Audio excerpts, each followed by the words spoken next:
কয়েকজনের বেতন ঢুকাইছেই না। গেছে মাস তারা কইছে 12 তারিখ বেতন দিব। এরপর কেউ 27 তারিখ, কেউ 29 তারিখ এমন করে বেতন দিছে, ও অর্ধেক বেতন, ফুল বেতন দিছে না। আর এই মাসও 12 তারিখ আমরা বেতন দিছে, কিন্তু অর্ধেক দিছে, ফুল বেতন দিছে না। আমরা 8,435 টাকা পিএফ কাটটা। মালিক তো কইতাছে যে আপনারা বলে বেতন দিয়েছে, আপনারা না বলে কাজ করতে দেন না। বেতন দিছে না, বেতন তো দিছে না, কেউ দুইজনের কম, কেউ তিনজনের, 3 দিনের কম এমন তোর বেতন রইছে। আর কোন কোন দিন আবার একটা ফুল বেতন রইছে না। মিছা কথা কইছে। এখন মালিক দি ভাগ্য আছে। এখন তো আমরা নতুন মাইয়া লইছে, আবার লইছে কাজ করা বইলে আমরা দুরান্তে দিছি দিকা ভাগ্য আছে গা। সুরের মতন মাত্র সু। আমরা তো কি মালিক এমনি মালিক আমরা এক কথা শেষ। আমরা কেউ 2 দিনের হাজিরা পাই না, কেউ 3 দিনের হাজিরা, কেউ ফুল হাজিরা।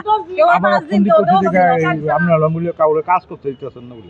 আমরা না, মিছা কথা, এইটা মিছা কথা। আমরা টাকা দোক, আমরা কাজ করব। আমরা কাজ করতাম না, আমরা কাজ করতাম, এসে কাজ করুম, আমরা টাকা আগে ঢুকাক। টাকা ঢুকা? হ্যাঁ। আচ্ছা, এর নাম কি তার? মিটন নাই। এ কিটা করে? আমরা মালিক। মানে কিটা জানেন? সুপারভাইজার না, মালিক। সুপারভাইজার ওই লগে জানাইছে 4-5টা এডি সবডি সুপারভাইজার, আর আবার এরা সবাই মালিক। 3 মাস ধরে আমরা বেতন ঠিক করে দেব না, 500, 900, 1000 টাকা। এই মাসও 1000 টাকা কম ঢুকছে। কত আপনি কি করেন, কাজটা কি করেন? আমরা সাফাই কর্মী। সাফাই কর্মী কতজন আছে? আমরা 135 জন। 135 জন। আজকে মালিক